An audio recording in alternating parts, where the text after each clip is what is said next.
Good evening, ladies and gentlemen. Welcome back to episode 139 of Two Guys, One Cartridge. Myself, Tim, and Daryl here. And how's it going, buddy? Quite well. We missed last week. Yeah, work sucks. I was completely overrun. I had my backup technician, the guy that can cover a lot of my stuff, was on vacation. And so I was finishing up one of his installs, and then I had my own stuff, and then I had more stuff, and then more stuff, and more stuff. So by the time it came down to recording and the rest of the week, I was just burnt. And actually, I was almost hospitalized. I think it was stress. Wow. I want to say it was stress. Well, we were exchanging text messages last Tuesday, and you said, you were feeling shaky and like lightheaded or something like that, and I said, it's probably from stress. It was. If you remember that exchange. I do. Okay. It was really weird. What happened was I started getting. It was like 1 o'clock in the afternoon. So I woke up. I was fine for the first half of the day. I had no problems whatsoever. 1 o'clock, it started hitting me, and it was aches in specific points in my body. Like, in my forearm, in my bicep, my thigh, like, in my legs, and my back, and neck. Butthole. In my butthole.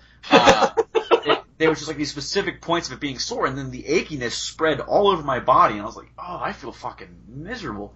And then I started heating up. Like, I was giving off so much heat, I felt like I was Johnny Storm, I was like, I'm gonna burst into flames here. And then I just felt, I got a headache. I had these sharp, quick pains coming out of the back of my head, the front of my head. My ear hurt. I was sensitive to lights. Anything that could go wrong was going wrong with me, and I had to work late that day, so I was driving to a job site feeling like this after hours. And by the time I got done, I'm sitting there and I messaged you, and I'm like, I can't. I think I'm gonna die. I really think I'm dying here. So I try to go to a medical express center that's by my house. They turn me away because I couldn't find my fucking insurance card. Yeah. And I was like, there's no way you can pull up my information at all. I can give you everything. Like, you want my social security number, you want my date of birth, you want where I live, you want blood, I'll give you blood at this point. There is something wrong with me. And like, no, we're sorry, we can't do anything for you. They turned me away. I was like, fuck. And so at this point, I'm kind of freaking out. And I needed to get off the road because like I was getting lightheaded. Yeah. I couldn't really. As I said, I was having trouble taking in light, so the sun was killing me. And I stopped by Shop and Save. It's on the way back to my house. I grabbed a bottle of NyQuil. Thinking that I was probably getting some really acute onset of the flu or something like that. And I took a big old swig of that. I took 2 aspirin. I knocked my ass clean out. I woke up the next morning perfectly fine. Absolutely no problems. Everything was gone. Very weird. No fever, no aching. Well, my neck was still a little sore, but everything else, gone. It was the weirdest damn thing. But yeah, that is weird. I thought I was done. I thought, this is it. Your days are numbered. I'm sitting here thinking to myself, what have I fucked up in my life? Who do I need to call to apologize to? And I woke up the next morning and I was fine. I was talking to Val and he's like, you need to get yourself to the hospital. I'm like, dude, I can't get back in my car at this point. Like, I think, and now I've taken a huge old swig of NyQuil. It's gonna be night time for me. So yeah. I'd rather go in my sleep. This is it. And, so I woke up the next morning, I was fine. It was the weirdest thing. I felt like I've been drinking all night though. Like, I still had, I had like that weird, that hangover headache, just that hangover feeling. It's like, I didn't drink, I didn't do anything. It was just, it was very, very bizarre. But, yeah, I'm still here. And sorry that we did not record 139 last week. This would have been 140 today. But, hey, shit happens. It's not like we've never missed an episode before, so... Shit happens. Shit happens. Yeah. Hey, we made it this far. So I got, real quick, I finished Van Helsing. Okay. And I have to say, it's decent. The last boss fight is a pain in the ass. Go on. Okay, so I looked up this one achievement before going into it, and it said, kill the last boss without destroying these towers. So I got put on a mission right before going to fight the boss, and they said there's these lightning towers all around. It's like, destroy these lightning towers. And, I was like, well, because they power his machines, I was like, oh, maybe these are the towers they're talking about. I just won't destroy these, and I'll go on and go fight this guy. Well, those weren't the towers they were talking about. He's actually got towers placed all around. He gets in this giant mechanical suit, and he starts chasing you around. And he's got all these different ports around this circular room that have things coming after you. So he keeps on summoning werewolves and these ornithopters, and they're chasing you down, and he's chasing you down. But he's got these towers inside the room with him that give his suit special abilities. Like, one's a shield, one's a targeting system for his missiles, one's an overcharge ability so he can just dash at your ass all the time. And I had to run, no shit, dude, I probably ran 100 circles before I finally took him down. Because, like, I'm sitting here trying to plug at the, because you can actually kill not only the towers to drop his abilities, but also destroy the spawn points. But the spawn points have insane HP, and there's just, you can't really plant. That's the problem, is you can maybe get 3 or 4 shots off, and then you gotta keep on running. And you're just constantly running. Stop, take a couple shots, run. Stop, a couple shots, run. Couple shots, run. So really I was just focusing on like 1 or 2 major points at a time that I would just run completely around the map, get enough distance from them, kill something, maybe, or at least take it down enough, go to the next one, take it down, and then just focus on those 2, and then switch to the next 2, and finally, I got him. And it was a long boss fight. It wasn't really challenging, it was just annoying, because you had so much shit spawning all around you all the time, and this guy, like, every time you sat there you thought you had an advantage to go ahead and plant, he would do this fucking turbo jump move. You see his circle just line up over top, you're like, uh-oh, and you better roll. If you don't roll, you done. And it does the torchlight style of respawning. So you have the option of, paying cash to respawn here, paying cash to respawn at or less amount to respawn at checkpoint, or pay nothing and respawn back at town. But at the boss fight, it's just basically respawn at town for nothing or respawn here for a certain amount, and you can just keep going. He doesn't regenerate HP, and I probably took about 5 deaths during that fight, which is half the times I died in that game anyway. So all in all, I probably died 10 times on normal difficulty, half of them being the last boss fight. Mm-hmm. But all in all, I mean, it's a decent game. I mean, they have the objective or scenario mode that you can go into after beating the game, so you can go and do new challenges with stuff that's at a higher level. And I haven't tried those yet, because once I beat it, I kind of put it in the beat that shit category, and it's time to go on to something else. And that's exactly what I did. So at some point I'll get back to it, but I got for now you got to move on. Yeah, and I moved on to an even better one, but I'll save it for right now. Okay, I was about to say, what did you move on to? But if you don't want to talk about that right now, that's fine. I mean, I can. It sounded like you were going to say something, so that's why. Yeah. No, not at all. I was actually going to say just what I said. So if you want to, go ahead. Actually, this one you might like a lot. This is actually maybe a game that you've been looking for. Okay. Because you're a fan of, Super Metroid. Mm-hmm. And the way that map system is designed, and you have the adventure, and going and finding equipment, and all this other stuff. Mm-hmm. Check out Rogue Legacy. Okay, yes, I am familiar with the name, but I don't know anything about it. Okay, so, it is, in terms of the map system, it is very similar to your Super Metroid or your, Super Nintendo Castlevania type games where you have that, that map system. Well, what you have to do is you spawn in this initial, you walk into the castle, you spawn in this initial room, and you see this big old door, it's got 4 emblems on it, and the 4 emblems represent bosses.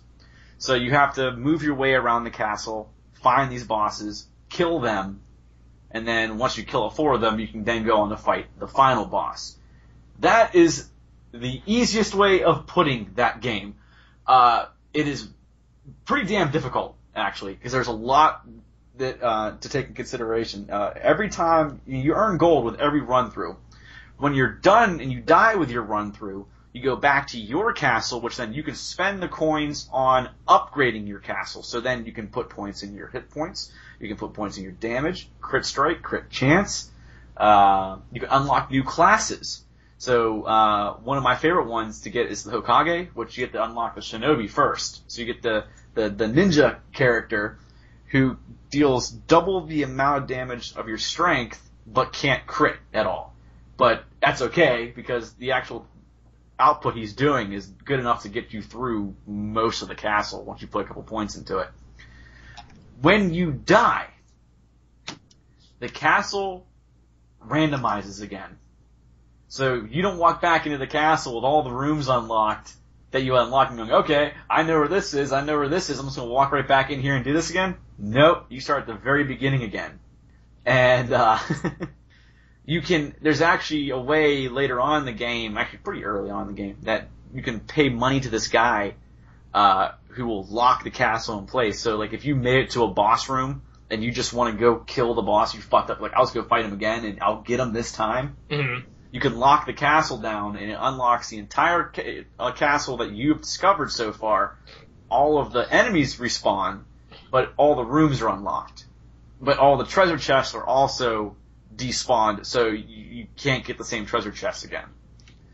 And this is really just for, going back in and going after bosses. It's the best way to do it, because there's teleporters. There's a teleporter they put outside of every boss room and out of every section of the castle. So there's the main castle, there's the forest, there's the top of the castle, and then there's the darkness room, or whatever the hell it's called. Realm of Darkness, I think that's what it is. And each section has its own boss, and each section gets increasingly difficult. The darkness room, or section, was, to me, the most difficult out of any of them, because it is, like what the name says it is. It's dark. So it's kind of hard to see at times, and stuff just kind of spawns out of nowhere, comes after you, and it's kind of hard to deal with. But the thing is, when you die, you don't start as your character again. You actually start as the son or daughter of your character. So you're just playing down the lineage. But they also get these traits. So you get 3 choices for a character, and you can get one of the classes that you've unlocked. So you can get Knight, Paladin, Mage, Archmage. There's Dragonborn, which is actually kind of cool. There's Shinobi Hokage, which some of these, like Shinobi Hokage, once you unlock Hokage, Shinobi goes away. You just get the upgraded version of it. But then there's the Knave, then the Assassin, there's the Miner, the Plunderer, and these are all characters you can choose from, but you only get to pick 3. But then they also get secondary traits. Like, some of them do nothing. Like, you get IBS as one, which just means your character farts all the damn time. Whenever you're going around, it does nothing for you. There's one where you can't see in 3D, so whenever you're walking around or turning, your character is actually just like a flat object, so there's no 3D movement at all. There's colorblind. There's everything's in black and white. The worst one that I absolutely hate out of any of them is Vertigo. The game is upside down. Wow. And I picked that one by accident once, and I was like, oh, well, what is this Vertigo? And then I realized I was on the ceiling. I'm like, whoops. It's just like, what was it, Symphony of the Night, yeah. They did that once you beat the game, quote unquote, then the castle turned upside down and you had to go through it again, yeah. Right. Same thing. But you're still walking upright when you're doing it. Yeah. Oh, so in this game you're literally completely upside down. Your screen is inverted. Yeah. That's what it is. Okay. It sucks. Yeah, that sounds like crap. Yeah. So that's something to avoid. But then you can also, when you find chests, you can unlock recipes for equipment. So you can get equipment too, which you have to put points into the amount of equipment you can carry, because as the equipment gets better, it also gets heavier. So then you have to make sure you're spending points on unlocking the amount that you can carry. So then you can go and pay the money to unlock the actual equipment itself. So sometimes you have to do 2 or 3 runs to do this, to get maybe one piece, depending upon how your run was. Like, depending upon how the rooms were all put together and everything else, like, it can suck. Like, you can have a run and you'll do decent. Like, you can clear 2-3 sections of the castle without any problem. You'll have, 15,000 coins on you, and then it's time to go shopping. Other times, you get fucked. And it's just like, there's spikes everywhere. There's massive amounts of enemies, sometimes higher level enemies that aren't supposed to be in your section spawn there. And then you have the specialty section where you have the upgraded versions of the enemies that are in there, and they're just faster, bigger, do more damage. But it's a lot of fun, and I've put 9 hours into it so far. And I am at the final boss. I cannot beat him. Oh, that's the other thing. Once you beat the boss, you unlock the boss, so you don't have to go and fight him every single run through. So once you beat him, you've beaten him until you beat the game. And then it goes to New Game Plus, New Game Plus, Plus. I think someone said you can get up to like 10 pluses. So in other words, it kind of just keeps on going. Yeah, it's the game that never ends. Okay. But I'm assuming once you unlock all your achievements and you have the entire castle unlocked and everything else, there's really nothing else for you to do anymore. Of course, the gold increases with every time you beat the game too, so that helps with unlocking more upgrades. But then again, the enemies get tougher with every playthrough. So. That does sound pretty good. I mean, like I said, I had seen the game. I didn't know anything about it. I thought it was just kind of just another roguelike type of game. And it does follow that path, from what I understand, that that genre and has some of that genre style in it. But it does look like it a lot more as well, from just kind of looking at the video of it here and listening to what you're saying. So it does look pretty cool. It's something I'm definitely going to look forward to playing down the road, but for now, I just can't buy another addicting game like that. I mean, I have too many. I still have quite a few games I have to play through, especially some longer ones, so that's something that I'll play in the future. Well, I will tell you, just keep it in your mind. Well, and also we have this small event coming up too on Steam, so you never know. It could be on there for $3 or $4 or whatever. So look at it then. I'm really surprised that it hasn't happened yet. I really am. But I know it's coming. We all know it's coming, though. So I immediately logged in. The day of reckoning. I logged in at 12:30 today, and I was like, I basically check every day at 12:30. Or is it 12:30? Okay. I think is when the sales change, right? Yeah, it's 12 o'clock. I think it's 12 Eastern time. Yeah. And so I check it. I check it every single day. I'm like, is it happening? Is it happening? Yep, not happening. And actually, no, hold on. I think it's 1 o'clock Eastern time is when it happens. 1 p.m. Yeah, it is, because the daily deal ends in 18 hours and 22 minutes, and it's now 6:37, so that would be 1 p.m. Ah, okay. So, but in any event, still, your point stands. Yeah, I check it every day. It doesn't happen, and I go, well, fuck. And actually, I think at this point my wallet's just crying. Yeah, the worst part is the abuse is coming, but it hasn't happened yet. And I think just waiting for it to happen is the worst part about it. It's like when you get in trouble with your parents. Like, that when they get home, you're in for some shit. Yeah, your ass is grass. But it's still 3 hours away, and for those 3 hours you do just some deep reflections. Yeah, and that's the way I see it. My wallet's doing the exact same thing right now. It's going, oh please, oh please, oh please, oh please, oh please. Can we just get this over with? Yeah, I really think this year that Tim, you gotta have some restraint, man.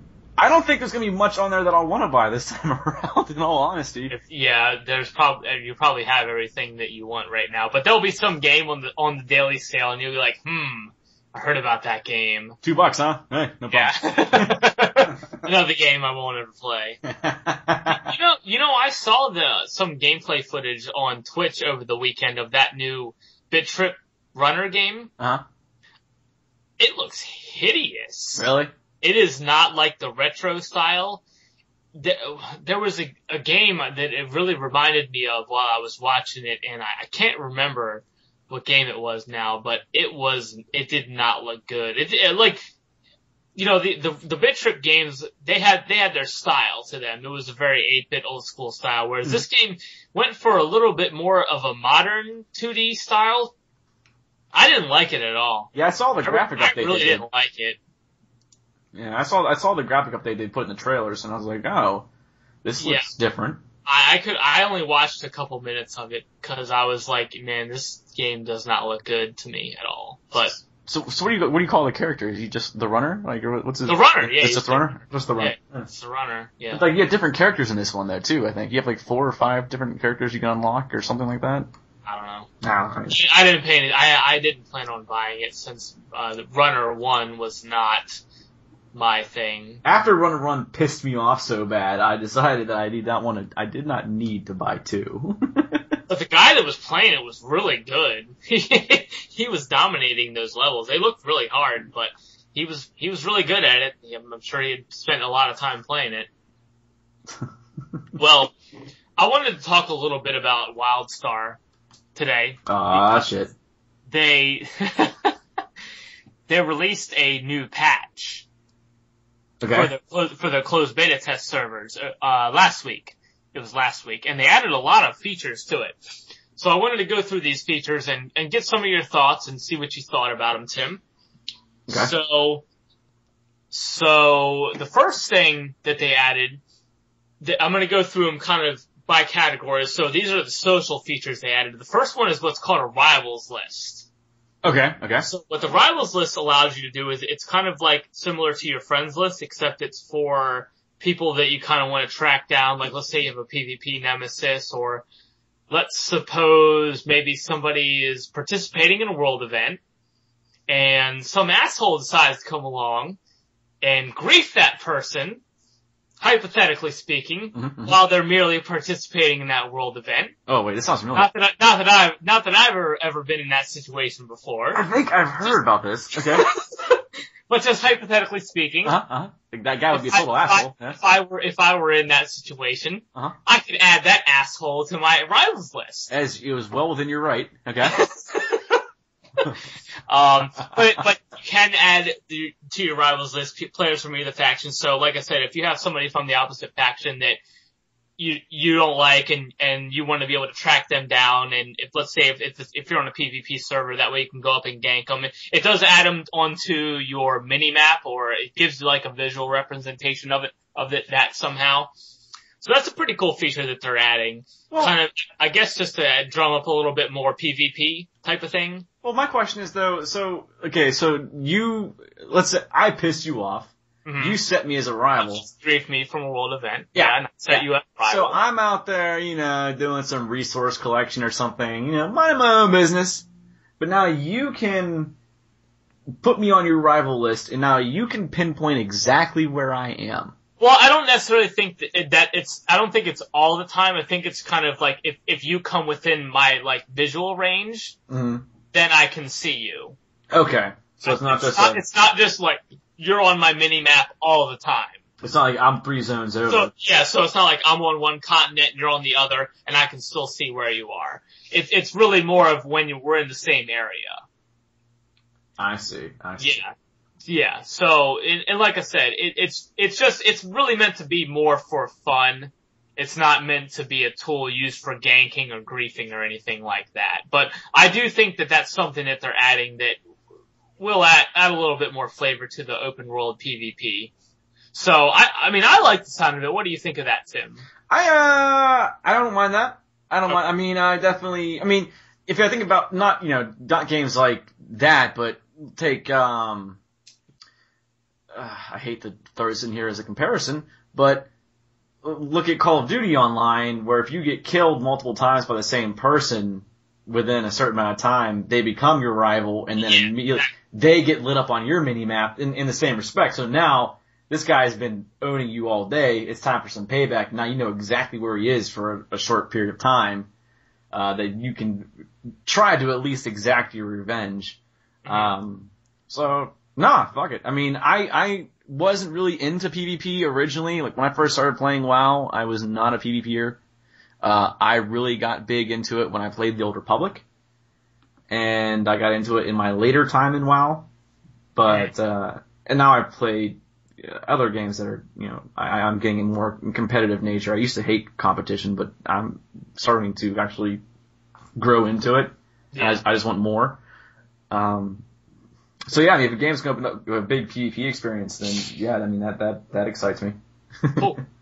So then they also added some stuff to the housing. Okay. So they added a feature called the neighbor. You can apply to people on your friends list what's called a neighbor status, which allows them to visit your house whenever they like. Mm-hmm. So like, let's say if I close my house up to the public, but I put you on my neighbors list, and you can still come visit. And then I could also potentially turn you into what's called a roommate, which would even then allow you to decorate my house. So let's say if you wanted to go Minecraft-esque and build a bunch of penises around my house. Sweet. Hypothetically speaking, that could happen. Okay. And one of the cool things that they're doing with housing too, that they just talked about, is each race is going to have a different housing model as well. Okay, so not one looks the same. Exactly. So it's not going to be just one house. Everybody's going to kind of look the same. They're going to have a lot of variety in what you can do to your house, and also each race will have a different house as well. Now, let me ask this about the housing. So you go to your house, right? Is this like a place you teleport to, or is there an actual like physical location where multiple houses are all lined up? Like you actually go to a village? It's instanced. Okay, it's instanced. So your house is locked behind an instance, yes. I see. Yeah. I didn't know if there was some giant community of, No, as far as I know, they are not planning on adding anything like that. That would be more of like a guild housing kind of thing, I guess, where all players from a guild could go to. I'm not aware of them having a feature in the game right now, but I know they're not doing anything like what you're describing. The closest thing that I've seen added in any kind of MMO lately would have been, like I said, a guild housing kind of feature. But anyway, so the next thing that they added was for the trade skills. So they added what's called the trade skill talent UI. Okay. So what this is so my understanding of each trade skill is there's a tech tree, kind of like your skill tree for per class, mm-hmm. where you apply points to. And as you go along through your tech tree, you unlock new recipes, and you can earn talent points as you unlock new recipes. Now, not every recipe unlocks a talent point, but specific ones do. And it's tiered, so you'll have tier 1, 2, kind of like in Warcraft where you had apprentice, journeyman, etc., etc. Okay. And along the way, each one will have a couple different recipes that will unlock talent points that you can use to spend on specific bonuses or upgrade existing recipes. And one of the cool things that they're doing too with their talent trees is you can respec your talent trees as well. So like, let's say, Tim, if you go from, I'll just use WoW as an example. Let's say if you want to go from blacksmithing to enchanting. Well, if you drop your blacksmithing, now you gotta start from 1 with enchanting. Mm-hmm. Whereas in Wildstar, what they're doing is you can bring, let's say if you're a 300 blacksmith, you can bring your 300 blacksmithing over to enchanting and start out at that specific level. Now, it's going to cost more. It's going to cost you more money to do that. But you don't have that grind where you have to start from 1 if you're like a max player. Okay, so you pay more, but you eliminate the grind. Yes. Okay, so I can get behind that. I like the sound of that too, because that is a very discouraging thing in a lot of other MMOs where it's like, oh man, I gotta start from level 1 because how much fucking linen cloth do I need? Exactly, because now this particular skill, this particular talent or trade skill, whatever, is what's best right now, and that's like, now I gotta start over and do this massive grind and go through all these old dungeons and all that stuff to try to get enough mats to level up. How many times did I run Razorfen down just because I knew there was 4 nodes of iron in Razorfen.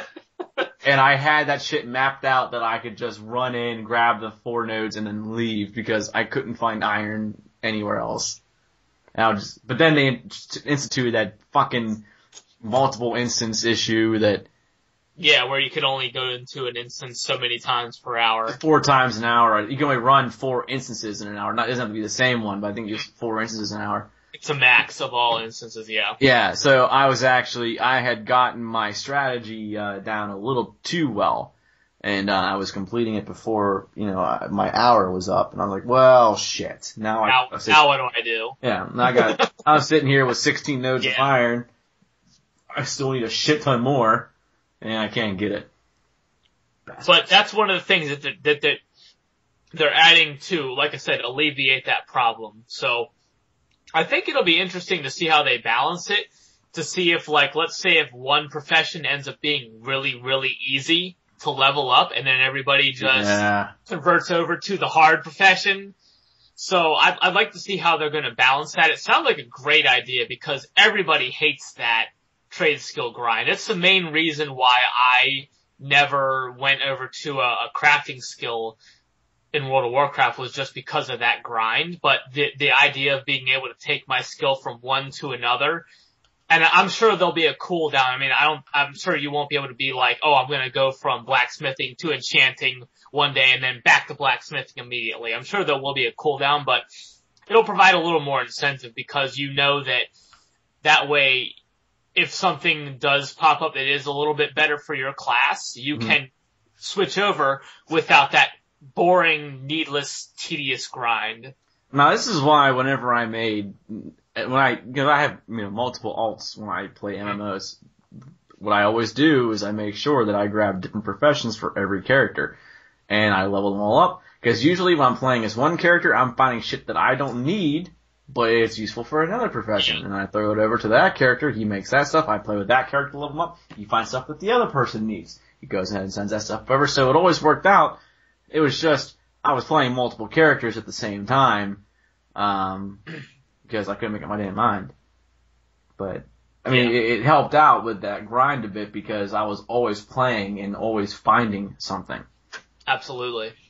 But that's one of the really cool things that they're adding to this game. And, I mean, there's more stuff too. So, they have a particular skill in the game, which I believe everybody who gets a crafting skill gets. It's called salvaging, which is basically like disenchanting in World of Warcraft, where if you get a weapon or a piece of armor or whatever, an item, and you can basically break it down and you'll get some crafting materials that you can use. Okay, so everyone gets the salvage. Yes. So it's not like, you don't just have to sell it or whatever.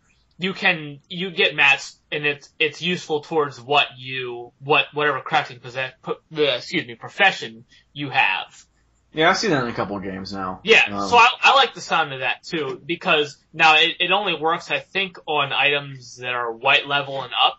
Yeah, usually. So, I mean, obviously gray is not going to apply, but I think the item coloring or leveling works similar to World of Warcraft, but I definitely like the sound of that because you get to a certain point where, if you're working on your second or third alt, you're like, I don't need to sell these items, and I might as well break them down and get some mats for my other characters, pass them around or whatever. So I really like the sound of that, and I'm glad that they're not just limiting that to one trade skill profession this time. Because you know what I was doing back when I was playing WoW is I would have when I finally picked up my enchanter, I'd have my high level character, and all I would do is run him through dungeons, and then just send over all the green gear, just mail it all to my alt, and just disenchant all. That's what I would always do, and just use that one character over and over again to be the breakdown guy. Because you couldn't do with any other class in that. It was always, it was enchanting only, because only disenchant, but. And that will help with that too. So let's say if you get a bunch of green items and then you can send them to one of your lower level characters, and that'll help you level up his trade skills faster. So I think they're just going for a lot of convenience things with these things that they're adding to the game in this particular patch. One of the really cool features that I like and this is something that people talked about in World of Warcraft for a long time with open world PvP when it actually existed in that game. Trade skill NPCs cannot be killed. This is something that people asked for a long time, and I think that they should extend this to quest givers as well. So that way, like, that was one of the common criticisms of open world PvP was people come into this area, like, they go to Goldshire, they kill everybody. You go to the Crossroads. The Horde, or the Crossroads, the Horde, the Alliance invades Crossroads, they kill the Flight Master, kill the innkeeper, kill all the vendors and everybody. Just make those particular NPCs invulnerable, and that's what they're doing in this game, at least so far with the trade skill NPCs, and I do hope that they extend that. There's nothing worse than going into the Crossroads and all of a sudden you're being mobbed by guards 5 levels above you that hit you for 10,000 damage and you're dead in 2 shots. That's not fun. So I hope that they really do encourage more World PvP, but at the same time, not inconvenience the people that still don't want to participate. Not everybody does. I remember a particular event. I don't know what it was. It was a world event of some sort.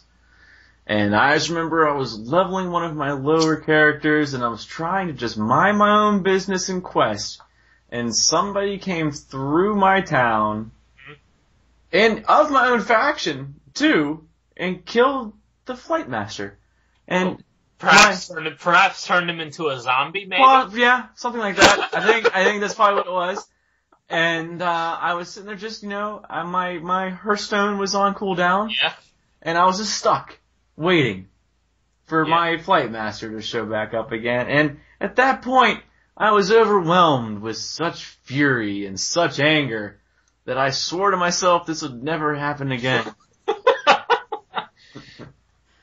I took to the cities. I wonder who that asshole could have been. And I found people that were possibly doing the same thing, and I made sure it would never happen again. Yeah. A lot of people made sure that would never happen again. See, what happens is people griefed my alts, so I got pissed off with my main. Look, some people might have just been participating in the world event. Did you think of that one, huh? They could have possibly been the ones that were griefing my Lobby trying to just fly around and turn in, gathering 15 fish for somebody. Just participating in the world event, man. There was a hungry family that needed 15 fish, and it was, I needed to be there to feed this hungry family, and I couldn't. Pretty sure if we went back the next day, that family would still be there. Look, that's not the point. Yeah, that's the point. No. Holy shit. I just realized, real quick here, and quick beer talk, this Troganator that I'm drinking, I didn't realize this is an 8.2, and I'm sitting here drinking this shit like water. And I'm like, oh, maybe I should slow down on these. Yeah, maybe. This Smutty Nose, Porter is only 5.7 I got over here, so I'm taking a little light tonight. Well, I had what was I drinking the other day? I think it was an amber I was drinking. Oh, it was a Full Sail amber. It was like it was a 5.6. Yeah. It wasn't that good. Yeah, I had the Full Sail IPA when I was in Maryland. It was okay. I wouldn't pay what they charged for it regularly, but I was out of town. I was like, yeah, I'll try something new. What the hell? It wasn't bad. It was alright. I'm kind of left to my own decisions here because we're recording here on Monday night, which we usually do on Tuesday, but Monday was a night for me to go trivia or go play a trivia match, and my bar that I usually go to decided that they're not doing trivia for the summer. But this is where I usually go to discover new beers because they always have new stuff in there. And I was tracking a new beer at least every week. I was trying something new every week. At least one, maybe 2, maybe 3. Shit. I might drink 3 different beers a night. Not really the best idea, depending upon what they are. But I was always, checking nice stuff, increasing my palate. Yeah, that's never bad. Or expanding my palate, I should say. Yeah. Just like expand your butthole. Yeah, expand my butthole. On a regular basis. Getting that fist ready.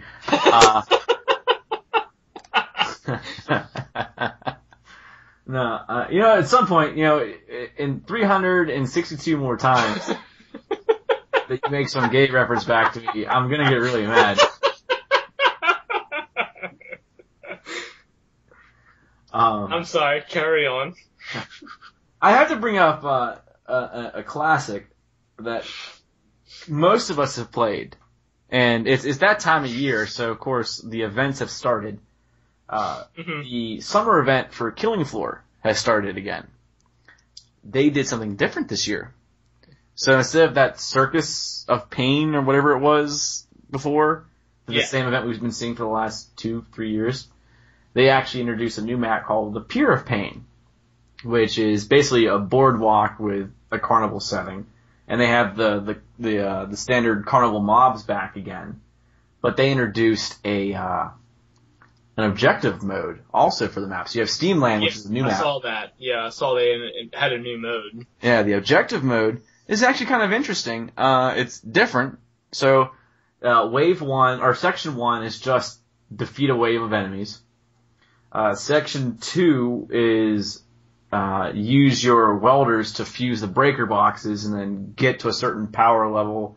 And also, if possible, defeat the bonus objective, which is kill a certain amount of enemies.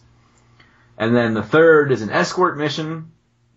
The fourth is a defend mission of the escort person from the previous part of the mission. And the fifth is a retrieval mission where you have to go find these gold bars. So you have to actually go unweld the safes, and then one player has to carry them. But once the carrier or the player picks up the gold, they move about half speed, and then you gotta move all the way back across the map, moving at half speed while everyone else is defending you. You got the flesh pounds, which is the big nasties. They're all over the place. They got flesh pounds waiting for you. You got the spitters. I mean, luckily, at least when you're carrying the gold, you can still attack. So it's not like, you being a flag carrier or something like that in Capture the Flag where you can't do shit anymore. You're carrying the flag. You have to drop the flag to attack. No, you can still fight. But it's a pain in the ass. But it's a lot of fun. That last part, the last part sucks, but the rest of it's kind of fun. And actually, the thing we found out is, during the escort mission and the defend mission, you have to defend and escort the ringmaster. And while he's moving, he's constantly losing health. And you have to heal him to keep him up.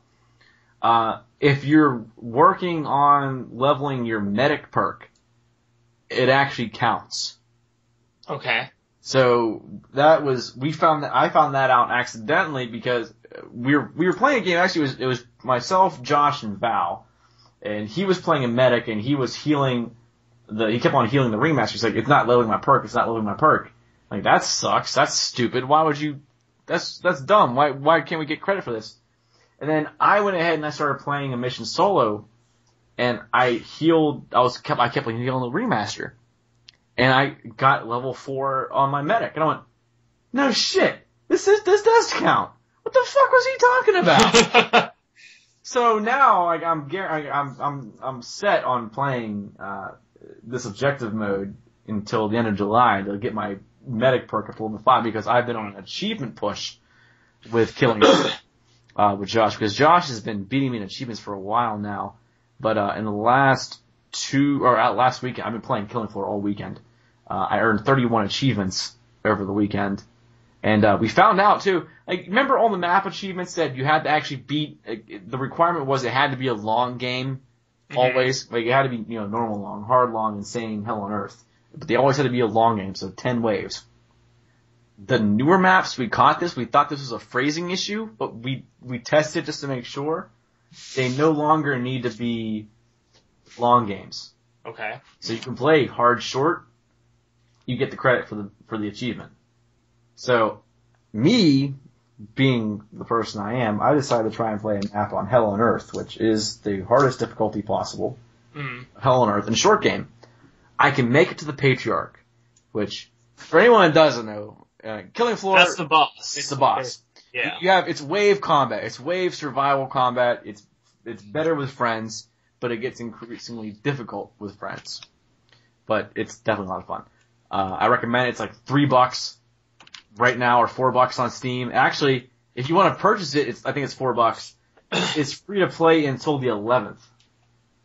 So if you really want to play it. Yeah, and I recommend it too. You know, I heard about the game before it came out, and I didn't pay much attention to it until I think you actually gave me a copy of it. Mm-hmm. And, you know, yeah, I mean, I've gotten almost 100 hours out of this game, which is just a few dollars. I mean, it's fun. You can play it on your own. You can play it with friends. You can level up your classes, yada, yada, yada. I mean, it's, if you're looking for a good co-op shooter that requires strategy and coordination, it's up there with the best of that style of game. It's a fantastic time waster. Absolutely. Let me tell you. I have now logged 110 hours in Killing Floor. So, I mean, and that, I maybe bought that game for $5 mm-hmm. at one point. It was on sale, because I think what happened was it was during one of the summer sales. Josh and I were looking at games. We saw Killing Floor. We went, huh. And now at this point, this is 2 years ago, but at that point, Killing Floor had already been out for 2 years. Because we went back in 2011, it came out in 2009. And we looked at it going, well, this looks interesting. So we bought it. We both played it, said, okay, we need more people playing this. Yeah. And that's when we started sending out keys to everybody. Mm-hmm. And now, Killing Floor is the only game, I think, on my Steam list that pretty much all of my friends on my list have the game. Like, I can click on anything else, it's like maybe one person has it. I click on Killing Floor, my fucking screen explodes. It's like, everybody has this game. I'm like, oh, why can't I get more people playing this? And we've been converting more people recently. We actually found somebody else through Game Again's Twitch stream that had it. So we started playing with him because we were joining in on our Twitch stream for, I think it was a League of Legends game. And then we said we were going back to playing Killing Floor. And he joined us, and now, you know, we all friended him. He's a good guy. But now we have Chris, or Charlie Mike, on the website. He started playing it. I had to show him the ropes. And then my buddy Ben started playing also. So we got a bunch of new people playing into it. But Josh and I, you know, we're sitting here at our perks being level 5 and level 6 going, we need some people, you know, at our level. And we don't have a lot of people at that point yet. By the way, I just do want to add that I was the first person to achieve perk level 6 in the group, by the way. That's right, you were. Just wanted to mention that. You were? Yep, I was. Mm-hmm. Maybe a little faster than the rest of us. Yeah, so of course you were the first person to get level 6, and now Josh, I think, has 2 level 6s, and he is... I think at one point he had his roommate playing for him too when he was at work, so he was cheating. So that doesn't count. Doesn't count. Yeah. Party foul. Yeah, but no, we've been definitely enjoying the harder difficulties now because like we're actually getting good at the game. So it's like we get to play on the hard difficulties where shit gets really tough. Because playing on normal just isn't fun anymore for us. At first, like the first couple games we played, it's like, fuck, we haven't played this game in probably a year. Probably since the last summer events. Yeah. But now we're paying attention to it because if you're an achievement person like myself, this game has a lot to offer for you too. It's got 228 achievements, but some of them are seasonal. So you have to, you know, make sure you log in during the Christmas event, during the Halloween event, during the summer event. But I'll stop. $5. Wait, hold on. Let me verify. $5, maybe? No? Shit. That sound's still playing. $4. $4. Can't beat that value, man. You really can't. $4. And if you pay $12.50, you get the game and all the DLC. And there's a lot of DLC. Yeah, and some of the weapons in the DLC pack are phenomenal. So, fuck it. Spend the $12.50. You will not be disappointed. Look myself up, the One O'Shea. Look up Shadeo O'Shea. Look up, can we put yours in there too? I mean, yeah, go ahead. You can do underscore Decade. It's no longer Tim is gay or whatever it was before. That I was really confused about. It probably will be again at some point. Yeah, that's some today bullshit. For today, it's _Decade. Usually. At some point, one time I logged into Steam and I saw Tim is Gay is online. Yeah. I'm like, what the hell? But I apologize because we took a quick break, but you had mentioned to me that I had completely cut you off from your discussion. I apologize. That's okay. I got excited. Yes, yeah, that's okay. You know, it's an important thing to bring up. I mean, Killing Floor is definitely a game worth talking about. But I do have a few more Wildstar related notes to bring up today. Yeah. So I'll just kind of carry on with what I was talking about. Please continue. So we were talking about trade skills. So one more thing about trade skills in Wildstar. They're having an auction house in Wildstar that's specifically for dealing with crafting materials. Okay. So I'm not quite sure yet why they're having a separate auction house. Well, from the normal auction house. Didn't WoW just have you could look based upon category? That's the only reason I can think that they're doing a different auction house is to have a little bit more, depth in it, I guess, to allow you to look, drill down more and all that. Like, if I'm looking for weapons and armor, I go to this guy. If I'm looking for crafting materials, I go to this guy? Kind of thing? Okay. Yes. Okay, fine. I mean, it can't hurt. It can't hurt to have that. Hey, that's another fucking couple of steps I probably have to take. Yeah. They might be sitting right next to each other, but that's another click. And I don't appreciate that second click. I'm sorry. No, I'm being an asshole. Go ahead. Yes, you are. But that's all the trade skill stuff that they had. So combat, as far as combat goes, they upped the amount of action abilities to 8. Okay. So 7 to 8. So we're not entirely sure, those of us who are not in the beta, how that's going to affect combat yet. But what we do know is that every class... Sorry, speaking of which, power-ups not included. Beta invites. Yeah, exactly. But what we do know is that every class is getting an out-of-combat res. Ooh. And not the Guild Wars 2 style of res. It's going to be an actual regular MMO resurrection spell. Okay. I don't mind that. That's fine. So I don't have a problem with that either. Not at all. I think having just 2 or 3 classes limited to resurrecting players sucks. Yeah. So having everybody being able to res out of combat is a good thing. Now, there will still be specific classes that can res in combat, but everybody will be able to do it out of combat. Druid! So, yes, Druid! Sorry. I love my Druid.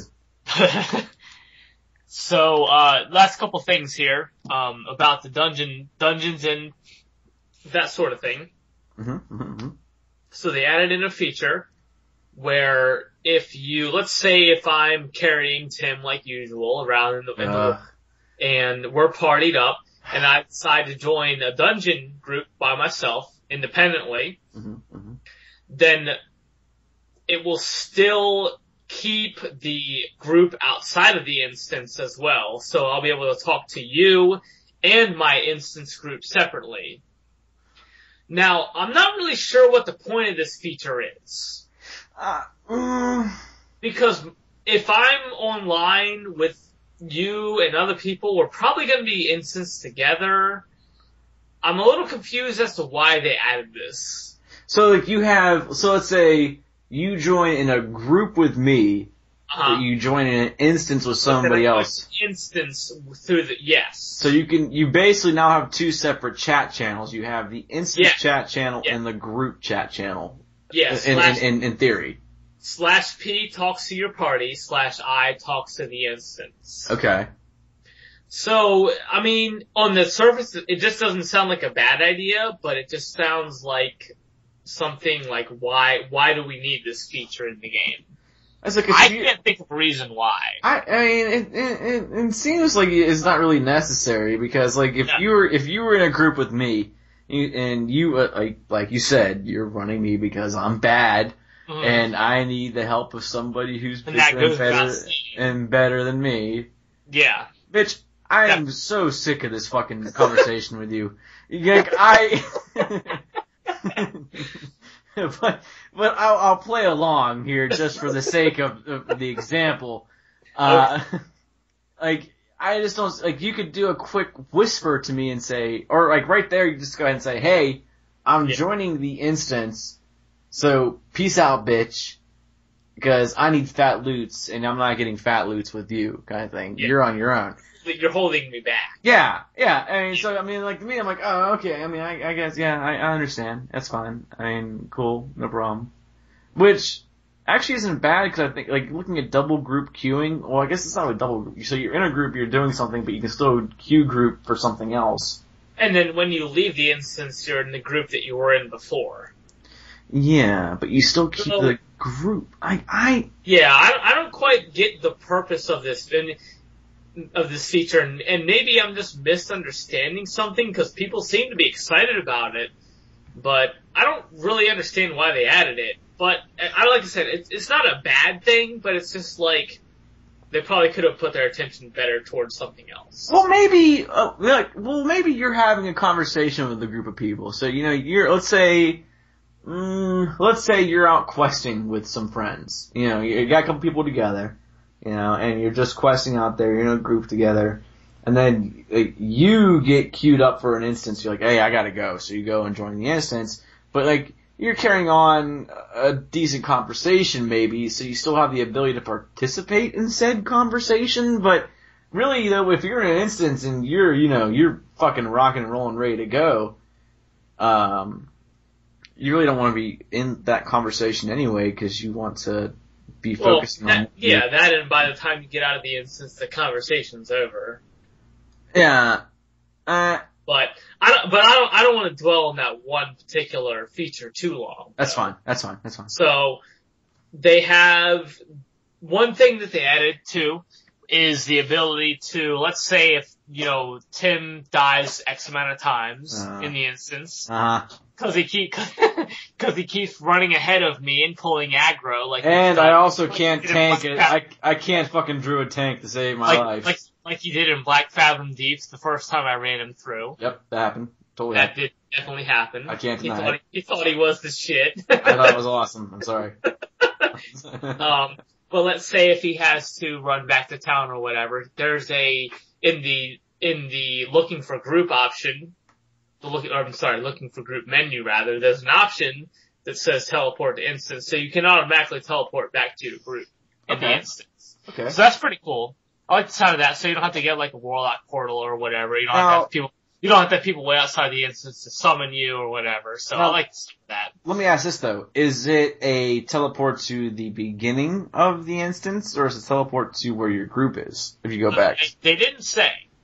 Because like that would be like, cause let's say you're on, it's a three phase instance, and you have completed phase 2, you're moving on to phase 3. And some of those instances, I mean, you know, from, you know, the WoW days and everything else, they can be a long run. Yeah, so people are starting to respawn. Yeah, so you're still... That can be problematic. Well, but then they did the thing, I think it was with Elite Dungeons, that once you defeated the boss of phase 1, for instance, the mobs in phase 1 wouldn't respawn. Like, they ended up doing that. But, I mean, I'm just saying, even still, you still have to do the run back anyway. Like, you rezzed outside of the instance, you had to run your ass back in there.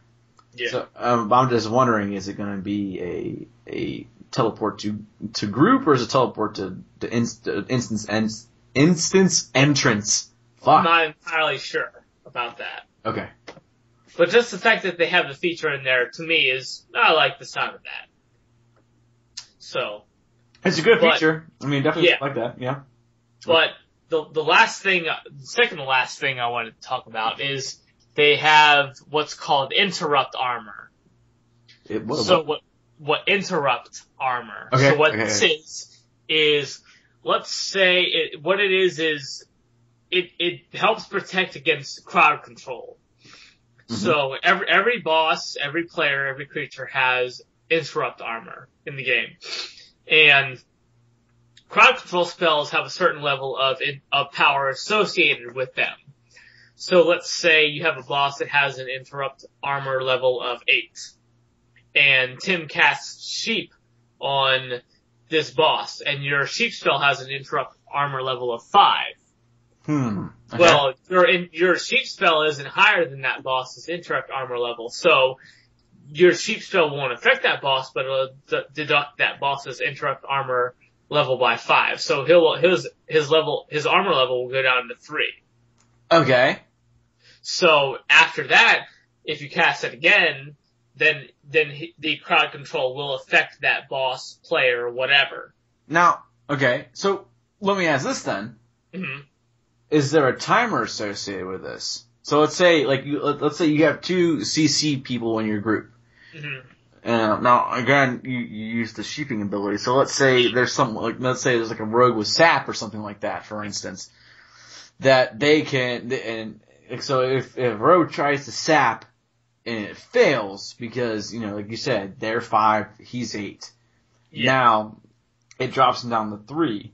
Is there a time frame that I can go ahead and cast Sheep to go ahead and actually perform my CC effect? Or is it just, okay, it's at 3, we have hindered it down to 3, and the next person to cast a CC that can break 3 will be successful? Well, if the next person who breaks 3 will be successful, I'm sure there is a time limit to it, especially for bosses. That's something that people who are in the beta would know. They didn't go into that. Hey, beta people, talk to us. Well, the thing is there's an NDA, though. Oh, damn it. So we're not entirely sure, but that's just kind of generally how it works. I like the sound of it because it does add an element of crowd control to the boss fights, too. So it's not like in WoW where, bosses are unsuccessful. Every boss you cannot crowd control. You can crowd control bosses in Wildstar, but you have to break that interrupt armor. And I'm sure it does reset. I'm sure you can't just chain CC a boss endlessly, but you can have crowd control on a boss, absolutely. Well, see, I guess that's my question. But so I understand your question, but I don't have an answer for you. Only people who are in the beta can answer that. And they can't answer it. And they can't answer it because it's an NDA. Can we? You said you had one more point, or was that the last point? I have one more point. Yes. Real quick, then. One more thing I wanted to bring up. Real quick, then. I'm fucking hitting my desk. Hold on. This is. Can we honestly do away with the fucking NDAs? Like, if you send out the betas, if you get a beta to somebody, yeah, they're gonna wanna show the world, and yeah, the world is gonna wanna see something. Like, we sit here waiting and wanting because we didn't get the beta invite. We signed up for all your fucking newsletters. We signed up for all your programs. We're getting 10 fucking emails a day that we didn't want anyway. But we just want to play your game, but we can't because we didn't get the key. So, can you, honestly, fucking just do away with the goddamn NDA. Like, I don't see how it's spoiling anything for people, because if people don't want to know about it, they won't go looking for it. If people want to know about it, they'll go looking for it. I'll go to Twitch. I'll go to YouTube. If I really want to see more about Wildstar, if I want to see more about the gameplay, if I want to see instances, if I want to see boss fights, if I want to see the leveling system, I want to see the crafting system, guess what? I will go find it. If I don't want to know this and I want to be surprised when the game comes out, I won't go fucking looking for it. I won't click on the link. What's the problem? Why can't we have this stuff? Why can't we have nice things? The problem with, I don't necessarily disagree with what you're saying, but the problem is that you and I are smart. Mm-hmm. See, that's a problem because a lot of people on the internet are stupid. Well, so yeah. let's say if they add in a feature that people don't like, and then the internet says Wildstar added in feature X, which sucks, and then they run with it. Uh-huh. Okay. Now, then Wildstar could get a bad rap for adding that feature in that players don't like, which could then turn into a very negative backlash on the game. So Xbox One style. Okay, got it. Exactly. So that's why they do that sort of thing, because it's all a work in progress and all of that, and things are always changing. You never know what they're gonna add, what they're gonna remove, et cetera, et cetera. So I definitely understand why they do it the way they do. I can't criticize them for it because, that's just how it's gonna be. At least, okay, if we can't get everybody broadcasting, at least give us a select few. So pick like your dev team, or pick some team that you trust and say, these are the features we want to show off, and we're just gonna go ahead and play and show them all, because I'll watch it. I'll watch it in a fucking heartbeat if I'm interested in the title, if I want to see it. Well, they do, though. You can look at it on YouTube. You can look at a lot of this stuff on YouTube. Not everything, obviously. I want to see everything. But you can see a lot of it online. You can. Not enough. You can see a lot of it online. I want it all. Well, you're not gonna get that's not how this thing works, okay? Well, fucking game development. Fucking picky ass bastards. Mighty Quest for Epic Loot lifted their NDA. People can go ahead and watch all that shit. Come on. I don't know. Wildstar is not that game. But anyway, I'm gonna wrap it up here on Wildstar real quick. Okay. Yeah, the big two questions are, what's the payment model gonna be, which we don't know, and when's it gonna be released? Mm-hmm. Well, somebody asked it on the Wildstar forums, and I think Jeremy Gaffney, who's one of the head honchos over there at Carbine Studios, said it will be ready when it's great. Of course, it will be released when it's ready, and it's ready when it's great. So fucking hate that answer. Okay. Well, what are they gonna say? They don't know. Especially with an MMO, you just don't know when the game's gonna be ready. I'm just saying, are we in beta? We're in beta stage? Right? We're in closed beta. So, I do not think it will be released this year. I think it will be a 2014 release. Early 2014? I hope H1 2014. H1? Half one. First half. Q1. Let's go. But if they push it back to 2015, that would be terribly discouraging. There's no way. I mean, if we're in beta right now, there's no way it's 2015 release. I'm gonna say, 2015 release. You never know. Nah. But if it is, I would be extremely upset and discouraged. I am against your H1, which I had to think about what the hell began with the letter H for a moment there. Because, as I said, I've been drinking these double blocks like water. I was gonna say, what the fuck did you think I meant? I don't know, you said H1, I was like, Q1. It's gonna be released by 1 a.m. on January 1st of 2014. You could have went ahead and said, like, at least by Q2. And because usually they talk about quarters when it comes down to game releases. But they don't talk about halves. You fucking went ahead and had to bring out your H's. I was like expecting a Q and you're like, H. I'm like, what? You were expecting a Q. I was, it was like playing Wheel of Fortune. Like, I was like Q, you said H. I'm like, what? How does that even work? What?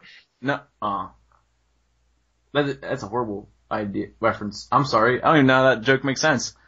It doesn't make sense. It doesn't. No. I apologize. Again, double block. Oh, double the block, double the fun.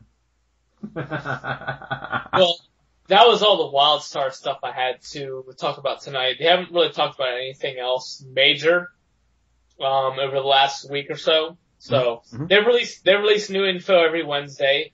So we'll have updates. Yeah, if not next week, soon. So, but it's definitely worth keeping an eye on. Something worth talking about and all that. So now I have to say this because since I completely fucked up the game that you talked about all those years ago,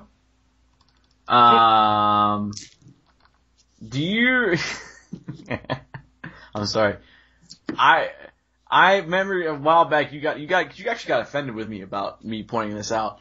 I thought that when you talked about your games coming out that you were excited for, and 2 years ago or whatever it was. Yeah. I thought one of them was Aliens Colonial Marines.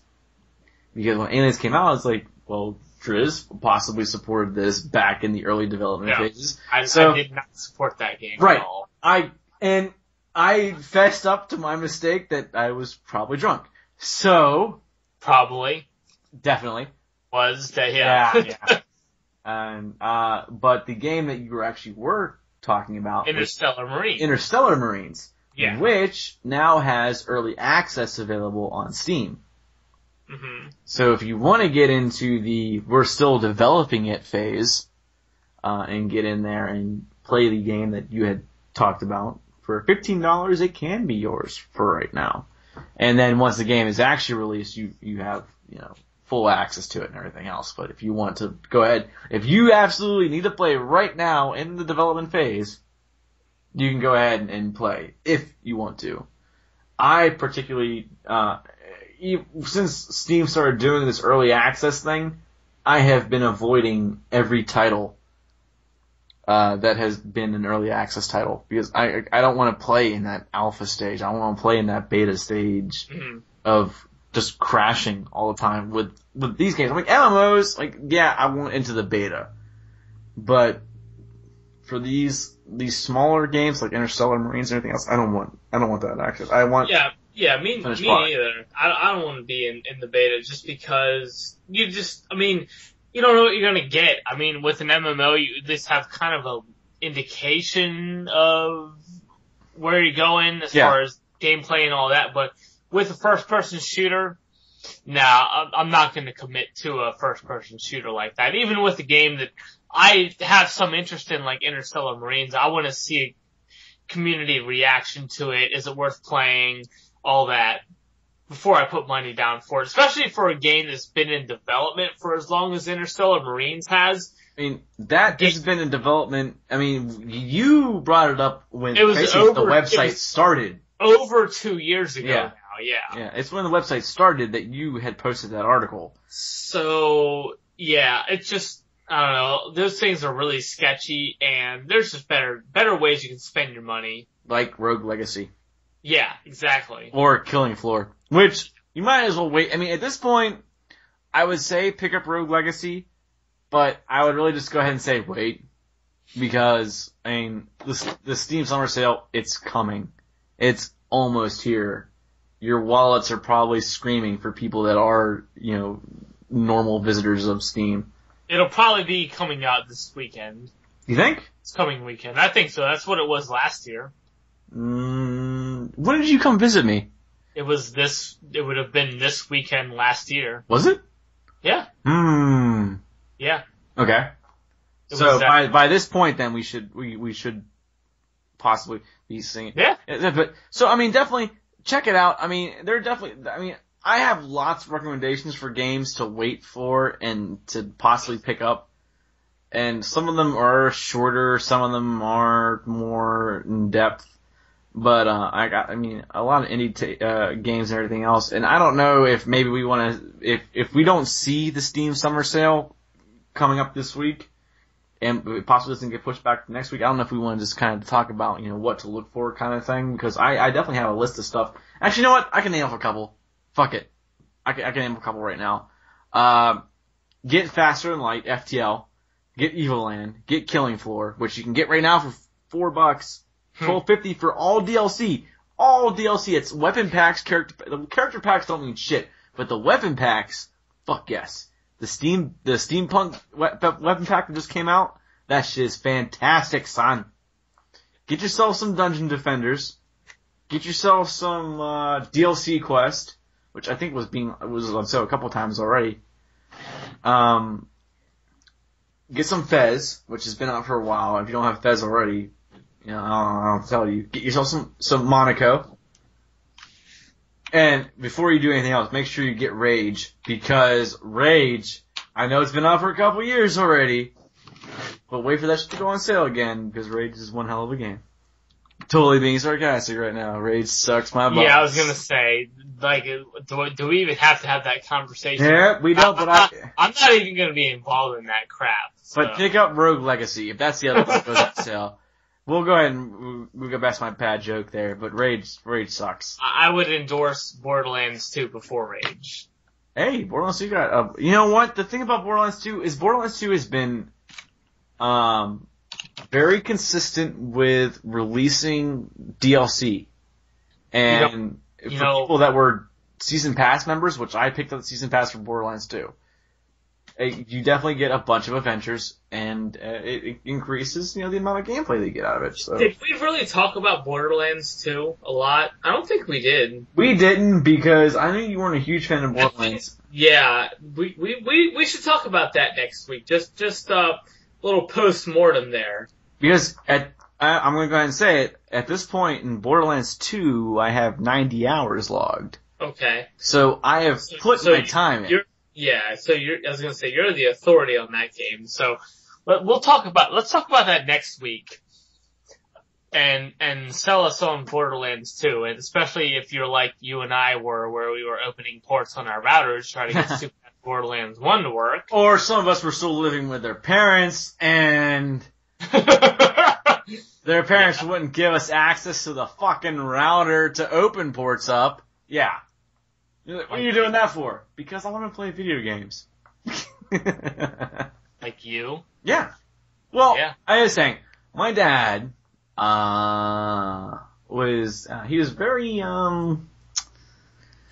was very tight about the security on the internet connection. He would check logs and everything else, which is really embarrassing knowing that it's how many different porn sites did you go to yesterday? One. How many didn't I go to? Yeah, I was like, one? I mean, zero, but one, really, to be truthful. How about 5? I'm like, fuck. Yeah, maybe. He pulls the logs up. So he does understand that if you're that dedicated to get past any security, you're gonna do it. There's no security out there can stop a dedicated hacker, attacker, cracker, whatever. If somebody's gonna do something, router. It's gonna happen. There's not even home routers, just in general. If somebody has the means and the way to do it, it's gonna happen. I mean, I have free tools that I can use to crack shit. And depending upon how because people that fucking set their passwords to the name of their first dog and all that other shit, guess what? Or their birthday, that's or people put their social security number as part of their passwords too. I love when that shit happens. Oh great, so you gave me your social and your name as part of your password. Well, that seems legit. Yeah. Okay. Fine. But the point is that no encryption method is connection safe. No, it really isn't. It's somebody out there has hacked it, cracked it, whatever. And Tim is gonna browse his porn sites no matter what you do. That's how it is. I'm a lonely man. Trust me. No, that wasn't my point, but. I know it was your point, but I was strengthening it anyway. I'm just saying. Yeah. If I'm going to, I'm gonna find a way. If I want to find Brazilian fart porn. That's not gonna stop you. If I want to find my Brazilian fart porn, I'm gonna find my Brazilian. You're gonna jerk off to 2 Girls 1 Cup, it's gonna happen. Yeah, exactly. It's gonna happen. Well, I know we're coming up on our limit here. I wanted to mention something about EA real quick. I think we've broken it, but let's go. Let's keep on going. Whatever. Yeah, fuck it. Our favorite video game company in the world, EA. Yeah. Who are attempting to establish Origin, which is their piece of shit DRM service. Yeah. As, quote, a service to gamers, not a means to drive transactions. So they're really trying to turn it into something more viable as a Steam-like platform. But it would only be for their titles, though? Because, it's really been only for EA's titles. I think I think they want to expand it a lot more than what they're doing. So are they trying to become another Steam, then, is really what, I guess, the question comes down to. I believe that was the first thing that I said. I think that's what they're trying to do. I think they're trying to make it less of a roadblock because Origin has been very poorly received. It has been. I hate it. Everybody hates it. It sucks. I had to jump through hoops to get my Knights of the Old Republic account set up. Exactly. So, you shouldn't have to jump through hoops to get through a game setup. But they do claim that as the guy who was in this interview I read at GameSpot said, whose name is Andrew Wilson, he's the executive vice president of EA. Okay. He says, we get it, we understand it, we have heard, we have made some changes already in terms of how we do things, and we're looking at more changes that we'll talk about over the coming months that are really this. So this could just be PR talk. They could really mean it. We don't know. Now, if you were to take in consideration the fact that they did away with their online pass also in the last month, that maybe this could be quite possibly. And I made the argument saying this could be a new light for EA, which usually shut me down on it. I agree with you too, also because EA, fuck them. But I mean, maybe, just maybe, they are actually finally waking up. It could be that they are finally starting to listen to their customers. Oh, what a fucking idea right there. Who don't like these DRM schemes. And it's like, it goes back to like the EA Maxis thing with SimCity where they said the always online. They're like, oh, it's not a DRM scheme. Yeah, it is. What else could it be? Why else would you need a SimCity game to be online? It's a single player game. Why would you? Yeah, I mean, it's a DRM scheme through and through. And you guys, listen. Even if you don't hear this, listen. You can try to spin it any way. Even if it's not a DRM scheme at its core, that's what the consumer perceives it as. Yeah, bitches. So that's how we look at it. Uh-huh. Is total. Shut up, Tim. I'm agreeing with you. As total DRM, and we don't want that in our games. That's all there is to it. We don't care if it has like, oh, we've got all these online features and persistent cities, and you can visit your neighbors. We don't care about that. When I play a game like SimCity, I just want to build a city. See, city. I was trying to be the fucking instigator in the background to get you amped up, and you got amped up at the end there. So I'm hoping that helps. You're just getting angry at me, which made you more angry at EA. Because you know what? You just want to make sure that the fucking sewage pipes don't flow into the goddamn residential areas. Yeah.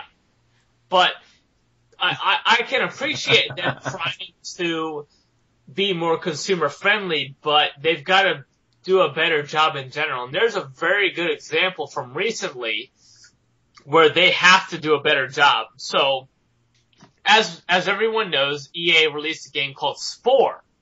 Yeah. About 4 or 5 years ago. But yeah. Promised a lot. Maybe didn't deliver on all their promises. Maybe there's some space action too. Yeah, but they promised a lot in that game, and they maybe didn't deliver on all their promises. No, I was kind of disappointed with Spore. A lot of people were let down by Spore. I had it. I was not happy with it. But they released another game a few years later called Darkspore. Yeah. Was the action RPG follow-up / equivalent / It was like the Diablo 3 of like Spore, yeah. which was a very strange release by them. I don't get what they were thinking behind it, but in all honesty, I looked at that game several times over and I considered buying it, but I was like, will anyone else that I know buy this game? No. And when I thought about it, I went, nah, they won't. So I said, it won't happen. But what happened was it was basically, you mentioned Diablo 3, their Error 37 happened. Oh. Where there were game-breaking bugs, crashes, etc. And this persisted for months, and EA essentially ignored the issue. Didn't release a patch, didn't release a fix, customer support did nothing. And these are the kind of things where if EA intends to build their reputation with consumers and especially PC gamers, 'cause we're a picky bunch. We are. We are. That's the kind of thing, I don't care if it's an older game or not, they gotta get on that lickety split. Like real quick, okay, I'm just saying, before I join in more with your arguments here, am I allowed, at this point, currently, to consider myself a PC gamer, so I can go ahead and then talk more shit if need be? Okay. Okay, that's fine. Okay, now that we've established that, fine. Yes. So, but anyway. Like I say, I'm definitely part of the picky bunch. Okay. Yeah. Sure. Okay. Yeah. But that's the kind of thing where, like I said, even if it's an older game, they have to fix those bugs, because if you're partly your DRM scheme and partly how the game is broken is preventing people from even playing the game. Yeah. You have got to fix that immediately, and because otherwise consumers are not going to trust what you say. And to be fair to EA, they did fix it, but this was after a massive campaign across Reddit, and I think they had an article on Rock Paper Shotgun and all kinds of websites where it just said, Darkspore is broken, you cannot log in, you can't play, it doesn't save your game, etc., etc., etc. And this took them, and this game, like I said, it was broken months ago. Yeah. And it was only brought into light within the last couple weeks, and EA finally fixed it. So that's the kind of thing, like I said, where they've got to get on that when people start complaining about a game being broken a lot sooner. Wait. Sorry, hold on. I'm just clarifying the timeline here. When you say it was released months ago, but only fixed in the last couple weeks. No. Are you talking about the last? The game was released a couple years ago. Yeah. Has been broken for months. Yeah. But then they released the fix within the last couple weeks for that broken. After that point, in those last couple months, then not talking about it's still broken to this day, and they finally. It's not broken from what I understand now. Okay. Because it was fixed within the last couple weeks. Just clarify. But it was broken for months, and they either didn't care, didn't have the resources, which I don't believe because EA makes money hand over fist. Bitches. And EA Sports, I mean, really. And there is still an active Darkspore community too. So, like I said, that just goes back to what I said, where if they want to get into the consumer's good graces, they're gonna have to fix that stuff. They're gonna have to at least acknowledge it. Give the community who is built up around your game some acknowledgement. And humor them. Tell them you care, even if you don't. Make them seem like you care. I mean, It's EA. I mean, we know what they've done over the years. They've bought studios out and closed them down and all that. And, they've done a lot of bad things. But, if just try to not be terrible. At least be less than terrible. Yeah, you can do better. And I commend them for fixing Darkspore, but that's just one minor game that very few people bought. That none of us played. I mean, at least in terms of our community, none of us have played. Yeah. I looked at it. It got so bad with Darkspore, Tim, they delisted it from Steam. You couldn't buy it on Steam at all because it was so broken. They did that shit with Pegasus Legacy too. It was Legacy of Pegasus. Was it Legacy? Yeah. I think it was Legacy of Pegasus. Yeah, you know what? Here's the thing. I was looking forward. Was that an EA game? I don't think it was. Maybe not. I don't know. But I don't think it was. I think it was a smaller studio. But let me hold on. Let me see if I can pull this up. Legacy. Let me see if I can pull. Just maybe look at Pegasus. Oh man, it's completely removed. Apparently, I think that the studio that was behind, I want to say the game was Legacy of Pegasus, completely fell apart. Because there was a huge backlog. Because that was a game I was looking at, and I kept my eye on. It was one of space combat games. And I was looking for a good space combat game. And, I was looking for it, and came down one of the summer sales, and I kept on looking for it. I'm like, it's still not here, and I was looking at the game, and the game was listed on Steam's list, but there was no price tag. I was like, well, how do I buy this game? Well, Steam is making sure you don't buy this game. Mm-hmm. Like, oh. well, what the hell's going on? So finally, I spent time looking at the forums and everything else, and everyone's just like, this game's fucking broken. They're not fixing it. All this other shit.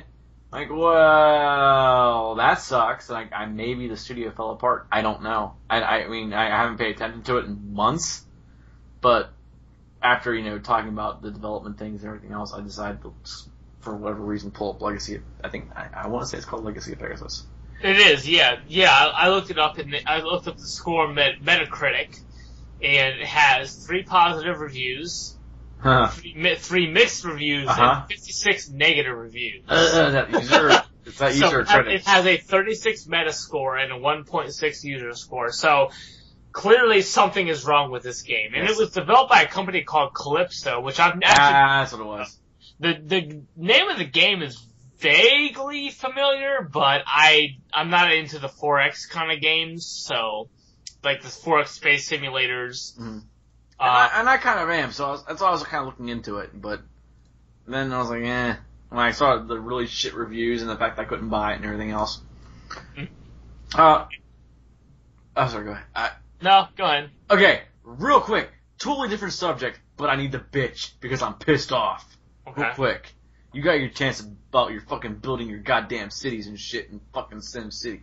Alright, so, I was excited a while back. Sony came out and said, a couple months ago, Sony came out and said, hey, we're re-releasing Final Fantasy VII. I was like, oh, HD remake? No, original remake. I know where you're going. I'm like, okay, fine. So I bought the original remake. It was like $10 or whatever.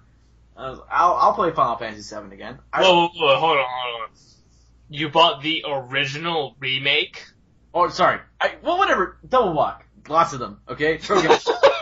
But that's what you said. I bought the original game that was remade, but it's still just the game. It was just put out. Yeah, I understand. Okay, I understand. The fuck ever. Fucking semantics or something. Whatever. I didn't know if you meant you rebought the original version or I don't know. Okay. I didn't mean remake, I meant re-release. The release. Okay. The new release. Okay? Fine. Okay, we're past this point? We're good. Yeah. Okay. So now, Steam this week, or last week, also releases Final Fantasy VII. Mm-hmm. Which now, this is the small irritating part, but this isn't the bitching part.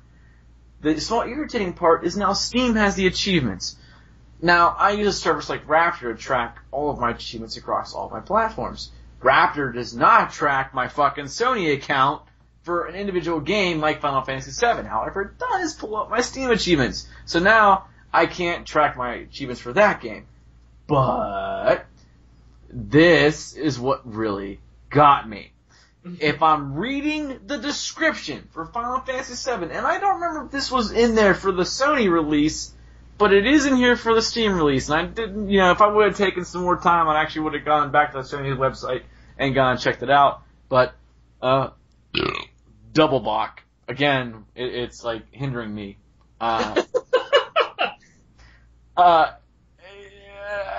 Steam has a thing here. Again, if it's in the Sony, the Sony release in the last couple months too, I apologize, then Sony sucks too. If it's not here, then Sony, you're okay, then Steam sucks. There is something in here that's called, I guess it's not really Steam, it's really still Square Enix, that's the fucking problem. But, one of the highlights of the game is the character booster. Yeah. Find yourself on a difficult section, or lacking the funds to buy that vital Phoenix down?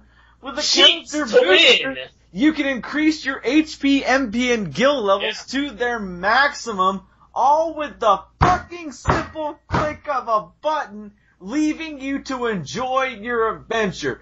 Back in my day, we had to fucking work for that 9,999 HP, MP, and all that fucking guild.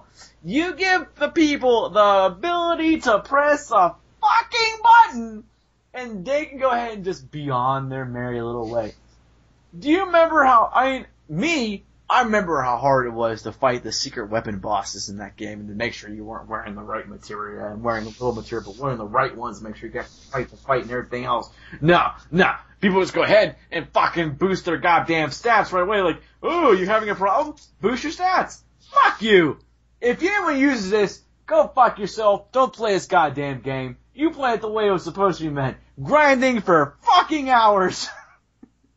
Wasting your goddamn time and maxing out the fucking timer in the game. That's when you were having fun, god damn it. Fucking character booster, fucking bullshit. Well, yeah, I mean, it's bullshit.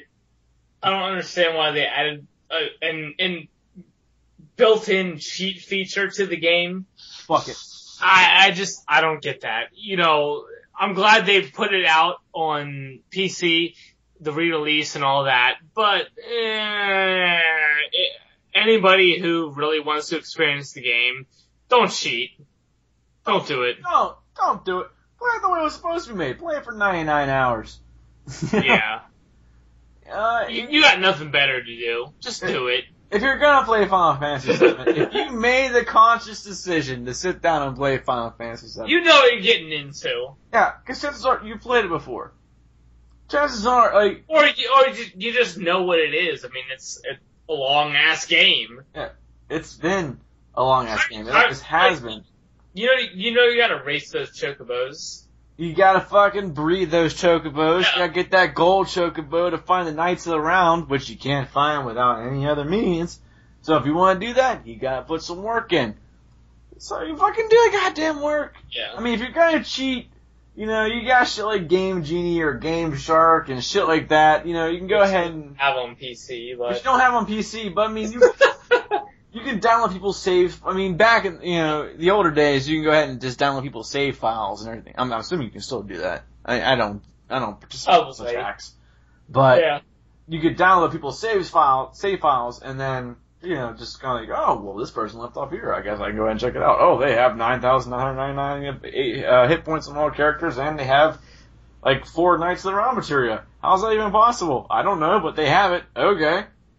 And then if you're playing on your father's shitty PC that couldn't handle Final Fantasy VII at the time, casting Knights of the Round was a 15-minute ordeal. Yeah. But I'm just speaking in general. I'm not speaking from personal experience. Yeah. But, yeah, that totally happened to me. Ooh. Well, I think we need to round this up here, Tim. We've been going on for quite some time. Well, so I feel that it's okay. Well, we do need to wrap up, but I mean, since we did miss last week, we've just kind of given the Uber show for this week. Actually, I think we're the Uber Shizen show. The Uber Shizen show. Yeah. Oh. I don't have anything else to mention other than just Mario Kart 8 got delayed, so it sucks for you Nintendo fans out there. Real quick, actually, Nintendo, since you just brought it up, real quick. I picked up Animal Crossing New Leaf. And, the game utilizes a synchronizing with your clock on your DS, or your 3DS. So whatever time it is where you are, it's the actual time in the game. And that's the way it's always been. But, here's a problem I have, because sometimes I completely forget to check my Animal Crossing in my little town and everything else. I'm like, oh, I'm just gonna go ahead and make some more money because you have to make 10,000 bells to go ahead and, you know, buy your house and shit. I'm like, okay, I got this. So you start going out there, and you're looking for shit, and it's 11 o'clock at night, cause, you know, that's the first time you can get around to it, because, you know, everybody at your fucking Random Madness podcast fucking shows up goddamn late. And so you're like, okay, well, the first time I can go ahead and check it out is, you know, I said 11, but that's really when we should be exiting, but, let's say 12:30. So it's 12:30, you're sitting down, you're watching Kids in the Hall on Netflix, you're like, well, this really isn't that funny, but I'm still enjoying it, sort of. But I'm going to go ahead and pick up my DS, I'm going to play some Animal Crossing. Again, this is general, this is not, you know, to me.